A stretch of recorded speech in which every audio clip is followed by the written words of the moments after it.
Cookie Kiku. नमस्ते दोस्तों, स्वागत है आपका हमारे चैनल कुकी कीकू में।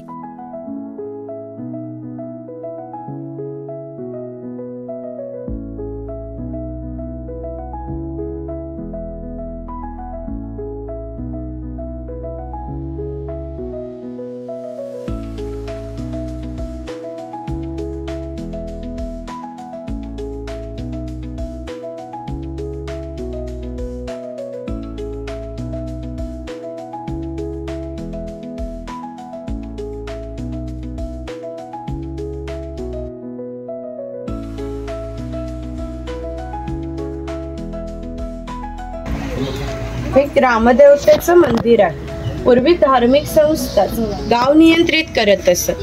गावातील गावकरी एकत्र येत असे। गावात दोन व्यक्तींची जर भांडणे झाली तर सगळा गाव एकत्र येऊन गाव प्रमुख त्यांच्या समोर न्यायदान करीत असते।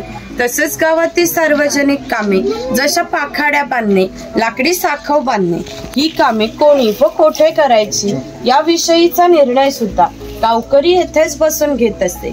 याचे वैशिष्ट्य म्हणजे जगभर अशी प्रथा आहे की प्रत्येक जाती धर्माचे लोक आपापल्या देवाकडे जातात व देवाचे दर्शन घेतात।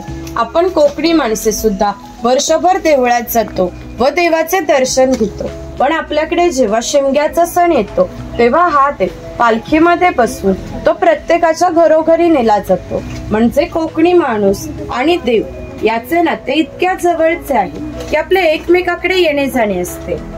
या देवीचं नाव वाघजाई आहे। हे नाव आम्ही जाणीवपूर्वक ठेवलं आहे। असं म्हणतात की ज्या निसर्गात वाघ आहे तो निसर्ग समृद्ध आहे। 500 वर्षापूर्वीचा निसर्ग सुद्धा असाच समृद्ध होता। त्याला आमच्या भावविश्वामध्ये दैवत्वाचे स्थान आहे। आपण कोकणी माणसे वड, पिंपळ, साप, नाग यांची पूजा करतो। म्हणजे आपण सुद्धा निसर्ग पूजक माणसे आहोत। म्हणून आम्ही या देवीचं नाव प्रत्यक्ष निसर्गाशी संबंधित असंच ठेवलं आहे, वाघजाई। आपण जेव्हा देवळामध्ये जातो तेव्हा गावातील गावकरी देवासमोर गाराणे घालतात। तसेच गाराणे आपण इथे ऐकणार आहोत। सर्वांनी हात जोडून उभं राहायचंय।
तिथे काही पारंपरिक वाद्य आहेत, लाकडी ढोल आहेत, मातीचे ताशे आहेत. यांचा खालील भाग हा मातीचा बनवलेला आहे. हे ताशे 110 वर्षापूर्वीचे जुने आहेत. वाजवणारे जर कसबी असतील तर यांचा आवाज 2 ते 3 किलोमीटर पर्यंत सहज जात असते. याचा वापर संदेश वहन किंवा धार्मिक कार्यासाठी केला जातो.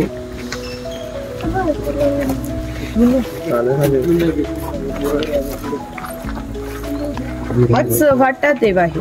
असं म्हणतात की कोकणामध्ये भरपूर भूत असतात. कोकणवासी यांची अशी श्रद्धा आहे की हा देव त्यांच्यावर नियंत्रण ठेवतो, म्हणून त्याला शिमग्याच्या वेळेस गाराणे घातले जाते किंवा पशुबळी दिला जातो. हे वीरगळ आहे, वीर लोकांचे प्रतीक चिन्ह.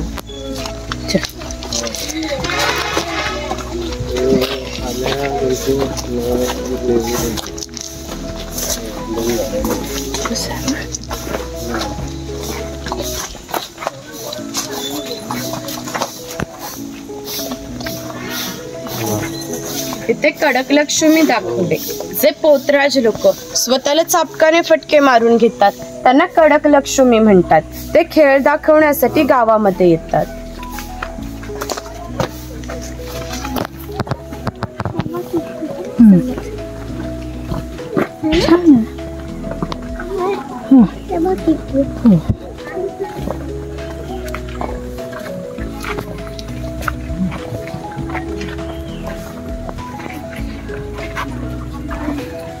इकडे कोळी समाज दाखवलाय.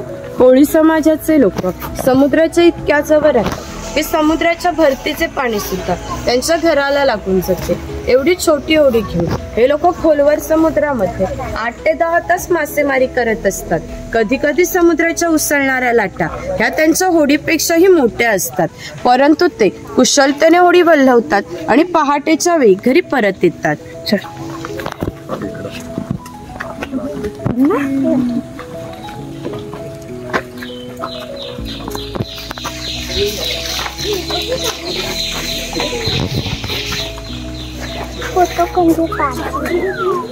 हा नाभिक आहे. पूर्वी कोकणामध्ये 12 बलुतेदार पद्धत अस्तित्वात होती. म्हणजे नाभिक, सुतार, कासार हे प्रत्येकाच्या घरोघरी जाऊन सेवा पुरवत असत. त्या बदल्यात त्यांना पैसे नव्हे तर धान्य मिळत असते. एका नाभिकाला एका कुटुंबातील पुरुषाचे घरी जाऊन केस व दाढी करण्यासाठी वर्षभरासाठी 4 पायली म्हणजे आताचे 8 किलो धान्य मिळत असे.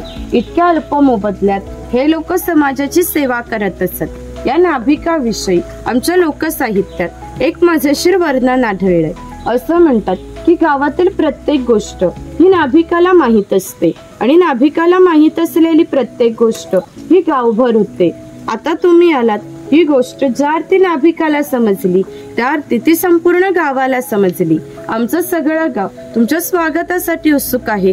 प्रथेप्रमाणे आधी खोतांच्या घरी जाऊ, मग गावामध्ये फेरफटका मारू.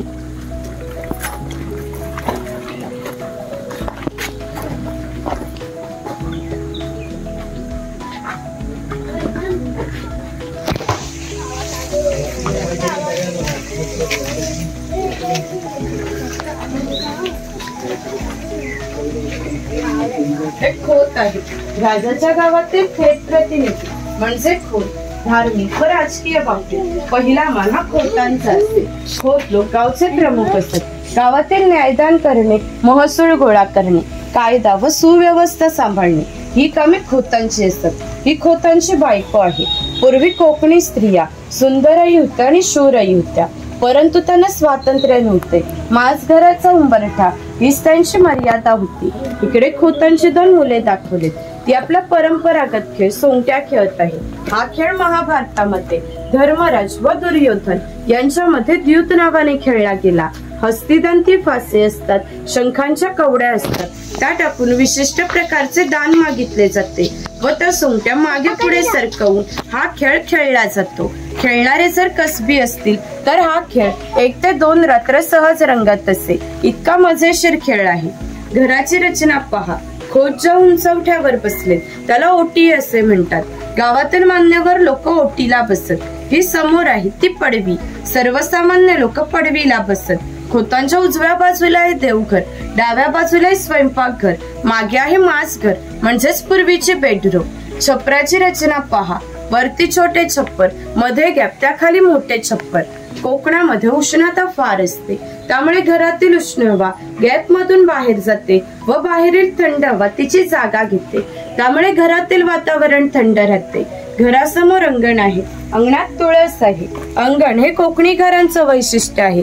तुम्हाला एकही कोकणी घर असं दिसणार नाही की ज्याच्या पुढे अंगण नाही किंवा तुळस नाही. इकडे आडकित्त्यांचे प्रकार लावले, सुपारी फोडतो ना त्याचे.